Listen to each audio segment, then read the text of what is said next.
Traoré's face is weary, but his gaze remains piercing. Seated in a worn armchair, in front of a camera held by a young independent journalist, he is about to break a long silence. For 6 months, he had vanished from screens, newspapers, and gatherings. Some believed he was dead, others thought he had fled. Today, he returns with a chilling story, not to create a buzz, but to tell the truth before someone tries to silence it again. Traoré is not an ordinary man. A former military officer turned investigative journalist, he has become a powerful voice in the Burkinabe political landscape. His investigations are unsettling. They reveal the dubious connections between certain local elites and Western powers, particularly France. He has always refused to sell out, despite threats, attempts at corruption, and increasingly violent intimidation. But Ouagadougou has changed. The atmosphere has grown heavier, more tense. Friendly faces have become mistrustful. Critics are silenced by suspicious accidents or sudden illnesses.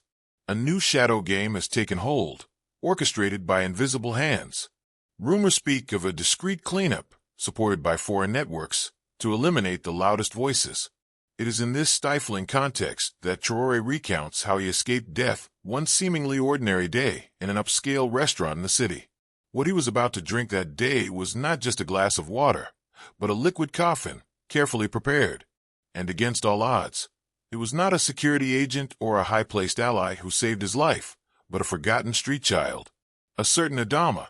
The midday sun burned the asphalt of Ouagadougou as Traoré parked his discreet vehicle a few streets away from the restaurant. He had received the invitation the day before, from an old army comrade turned advisor in a ministry. The tone of the message was courteous, almost banal. Informal lunch with some influential personalities, nothing official. We just want to talk about the future. The kind of appointment he was used to. He, the man who unsettles, but is still respected, at least on the surface. The restaurant was called Le Pavillon Blanc, an elegant building, its walls covered with climbing jasmine, located in the embassy district. It was the kind of place one never came to by chance. Diplomats, businessmen, and senior officials met there for subdued meals, far from the city's tumult. Traoré entered cautiously. His eye, accustomed to hostile terrain, scanned the room. Few customers, faces he did not recognize, but a strange tension hung in the air. The hostess greeted him with a fixed smile and led him to an isolated table in a corner of the inner garden. He was surprised to find that his friend was not yet there. The waiter immediately offered him a refreshment. He politely refused and asked to wait. The minutes passed slowly. The waiter kept returning, almost insistently. "A glass of mineral water, sir?" This insistence, unusual, made him frown. He finally accepted, more to dispel the unease than out of thirst. The water arrived in a crystal glass, accompanied by a fleeting glance. The young waiter had a trembling hand, a detail that Traoré did not fail to notice. He brought the glass to his lips, but stopped abruptly. A man had just entered, looked around the room, and then left immediately. Another, sitting 2 tables away, barely concealed an earpiece under his hair. In a corner of the garden, a third individual nervously tapped on his phone without ever really looking at the screen. All these details, innocuous to an untrained eye, constituted a silent alert for Traoré. Something was wrong. He put the glass down, his instinct whispering a word he did not want to believe. Trap. But before he could react, a figure emerged from nowhere, jumping near his table. It was a street child, barefoot, with dirty clothes and a lively eye. He violently bumped the table, knocking over the glass of water in one swift motion. The liquid spilled onto the white tablecloth, splashing the back of the chair. "Don't drink that, uncle," he cried, his voice choked with panic. A deathly silence fell in the restaurant. All eyes turned to them. The waiter paled. 2 men hastily left the room. Traoré stood up, his heart beating wildly, looking at the child in astonishment. It was supposed to be a discreet lunch, but it was the beginning of a race against death. Traoré, still standing, tried to calm the frantic beating of his heart. The child's gesture had just saved his life, or so he was increasingly convinced. Moments earlier, he had still hesitated to drink the water, trying to convince himself that his paranoia should not take over. But Adama's intervention had dispelled all his doubts. This lunch was far from ordinary. The waiter, red with confusion, hurried back to the table with a white towel. "Sorry, sir, he's a stray child. He does this often. He's a bit disturbed. I'll clean this up right away." But Traoré stopped him with a sharp gesture. His gaze was now icy, piercing. He observed every movement of the staff. The maitre d' rushed over, flanked by a security guard who grabbed Adama roughly by the arm. "Little rascal, do you think this is a playground? Get out of here right now." Adama struggled. His eyes filled with tears, but he continued to cry out. "It was poison. I saw it. He put something in the glass. I saw it." The scene caused quite a commotion. The customers watched, half shocked, half curious. Some discreetly took out their phones. Others asked to change tables. Traoré, on the other hand, remained silent. He observed everything. The exchanged glances between the waiter and the security guard. The nervous agitation of the maitre d'. The dish that had just been served, perfectly presented, too perfect. Then, that detail. The glass of water offered by the house, which had not been proposed to other customers. He raised his hand. "Wait." Everything stopped. He turned to the waiter. "Stay there. Put down what you have in your hands." Then to the security guard. "Release the boy. Now." The tone was unequivocal. His gaze had regained that of the military man he once was. The security guard hesitated, then obeyed. Adama, his arms red, ran to take refuge near Traoré. "I saw you, uncle. The man over there." He gave a white powder to the waiter, in a small bag, "before you arrived. I was behind the mango tree. I was watching you. I know who you are. I listened to the radio at the old folks' place. I know you speak out against the whites who steal from the country." A shiver ran down Traoré's spine. Everything made sense. It wasn't a simple coincidence. This boy, this restaurant, this setup, everything had been carefully orchestrated. And Adama, this kid without family or home, was the only flaw in their plan. He leaned towards the boy, his voice grave and calm. "Thank you, little one. You may have just saved my life." But he already knew it. The trap had just snapped shut. It was no longer a simple attempt. It was a silent declaration of war. Traoré cast one last look around him. The apparent calm of the restaurant concealed a palpable tension. Every movement of the staff, every fleeting glance confirmed that the danger was very real. He couldn't stay there any longer. With a firm gesture, he grabbed Adama's hand and pulled him out of the room, over the soft protests of the security guard and the murmurs of the customers. "Sir, you're leaving without paying?" The waiter dared to stammer. "Send the bill to the French Secret Service." Traoré replied sharply without turning back. In the street, the heat of Ouagadougou hit them full force. Traoré looked around, on the lookout for a tail. A 4x4 with tinted windows was parked not far away, engine running. He didn't waste any time. He led Adama through a narrow alley, then another, before heading towards a motorcycle taxi station near a kiosk. "I'll give you 10,000, but you take us far from here. Say nothing, just do as I say." The driver, without asking questions, agreed. In less than 5 minutes, they were speeding away, skirting the outskirts of the city. An hour later, they were safe in a small abandoned house on the edge of Pabre, a semi-rural area on the northern outskirts of Ouaga. The place belonged to an old friend of Traoré's, long gone, but whose home had remained intact, forgotten. Sitting on the ground, Traoré served some water to Adama, this time from a sealed bottle. The child trembled slightly, but his gaze remained sharp. He had courage in his eyes. "Talk to me now, little one. Tell me exactly what you heard." Adama took a deep breath. "This morning, I was in the backyard of the restaurant. I was rummaging through the trash. That's where I heard them. 2 Burkinabe, dressed like executives, and 2 other white men. They were talking softly, but I was close. They said they had to neutralize the unstable element. One of the white men spoke with a funny accent, like on TV, a French accent. He said something like, 'We don't have time anymore. This Traoré is becoming too dangerous. The operation must be clean, quick. Today at noon. In the glass. This is our chance.' Traoré remained silent, his fists clenched. The plan was clear, almost military. There was no longer any doubt possible. He had become a priority target. This wasn't a warning. It was a disguised execution, a surgical operation mounted with the complicity of local contacts. Did they say anything else? Adama nodded. Yes, the guy in the suit said. The other journalists understand quickly when we silence one of them. This country needs silence. No voices like his. A deep anger rose in Traoré's belly. It wasn't just his life they were targeting.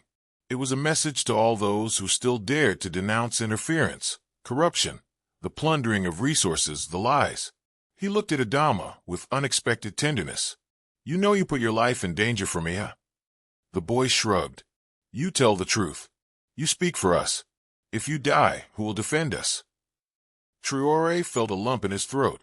At that moment, he understood that this assassination attempt was not an end. It was a turning point. They had tried to extinguish him. They had just ignited him. From his hideout, Traoré knew he couldn't just run away. If he had narrowly survived, others hadn't been so lucky. He had always suspected that some deaths labeled natural or accidental were not. Now, he had living proof that something much more sinister was afoot in Ouagadougou. He needed to dig in silence, without alerting those who had already failed to kill him once. With the help of his old military contacts, a few journalists who remained faithful to their ethics, and a hacker named Cater, he undertook a meticulous counter-investigation. In less than 2 weeks, the first truths emerged from the shadows like snakes from under a lifted stone. First, there was the case of Siddiqui Kone, a university professor and a virulent critic of the military agreements between Burkina Faso and certain Western powers. Officially, he died of a heart attack during a conference, but upon accessing his medical records, Cater discovered that his autopsy had mysteriously disappeared, replaced by a hastily signed certificate from a military doctor. Then there was Mariam Sawadogo, a young environmental activist, found drowned in a shallow marsh just days after publicly accusing a Franco-Canadian mining company of poisoning the rivers in the north. Photos of the scene, obtained by a compassionate police officer, showed signs of struggle on her arms, which were omitted in the official report. As the investigations progressed, Traoré pieced together the puzzle. A specialized cell operating under diplomatic cover, with the support of agents housed at the residence of a foreign embassy, managed so-called stabilization operations. The objective: to neutralize any influential voice that could harm the economic and military interests of certain foreign states in the Sahel. But these agents did not act alone. They worked closely with a network of local accomplices, corrupt ministers, bought security officials, corrupt journalists, complicit restaurateurs, and business leaders tied to opaque contracts.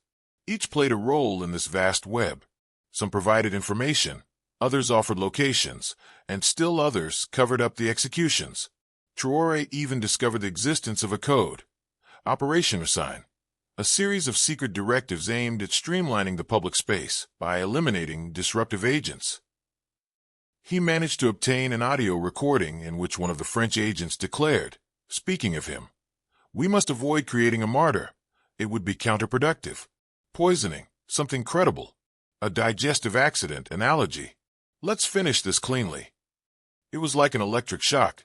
They had not planned a brutal assassination, but a silent, indisputable, clean disappearance. The glass of water in the restaurant was not an improvisation. It was the result of a carefully considered plan, tested and approved on others. His death would have been briefly mourned, without scandal, classified among the tragedies of life. And the system would have continued to operate, relentless. But they had underestimated one thing: Adama, the street child, and Traoré's ability to be reborn in the shadows, more determined than ever. Looking at the diagram of connections he had displayed on a wall, Traoré understood that this silent war went beyond him. It was no longer a question of survival. It was a question of justice, of truth. The web had to be exposed. Burn it, thread by thread.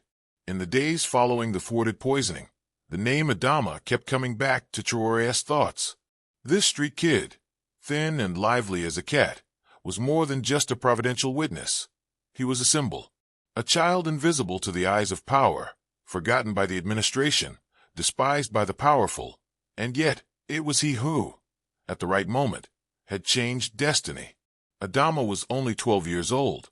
His parents had died several years earlier in a suspicious fire in a popular neighborhood of Ouagadougou. Since then, he had wandered, sometimes sleeping under bridges, sometimes behind the kitchens of the restaurant Le Diplomate, where he begged for leftovers. He knew all the shortcuts, all the emergency exits, all the habits of the staff. He had learned to listen without being seen, to observe without speaking. That day, he had heard, from a slightly open window, a whispered but meaningful conversation.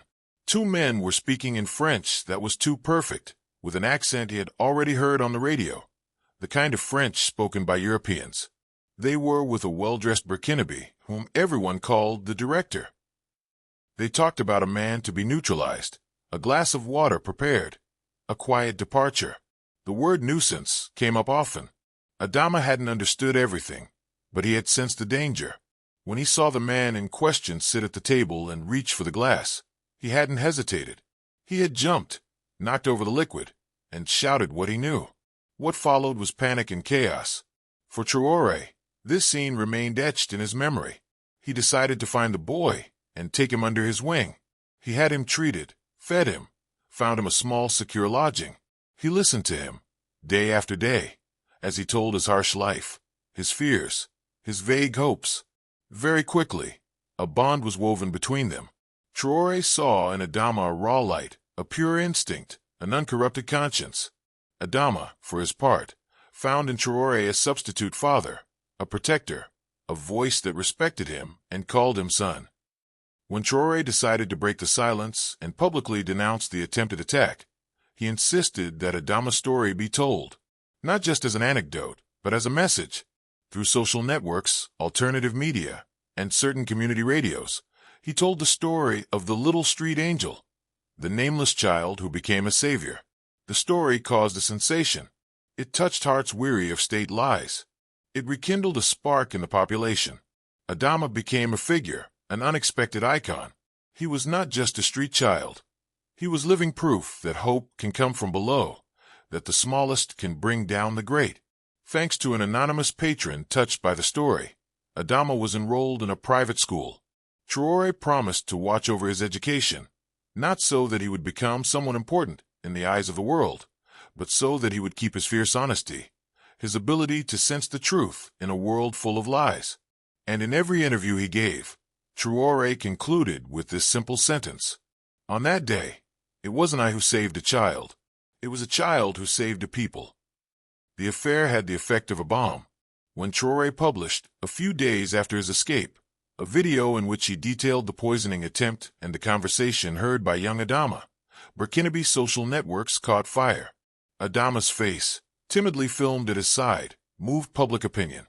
In simple but powerful language, Traoré denounced a shameful collusion between certain members of the local elite and foreign powers, who, according to him, had never ceased to manipulate the country's internal affairs. Under popular pressure, the authorities announced the creation of an independent commission to shed light on the events that took place at the restaurant Le Diplomate. But very quickly, the limits of this initiative became evident. The members of the commission were all close to power, and some were themselves targeted in Traoré's allegations. The investigation stalled, and the promised conclusions were constantly postponed. Sensing the wind turning, Traoré was forced to take shelter. Suspicious cars followed him, his phone was tapped, and several sources close to him warned him that an arrest for public order disturbance was being prepared. He quietly left Ouagadougou and found refuge in a remote region of the country, hosted by farmers who recognized and supported him. It was from this temporary retreat that he recorded a second video, even more explosive. This time, he named several political figures, a chief of staff, 2 intelligence officers, and even a diplomatic advisor from a Western embassy. He spoke of documents, recordings, and evidence being collected. The video went viral, shared millions of times, translated into several local languages, and relayed by the African diaspora. The people then began to question. In the markets, taxis, and universities, voices rose.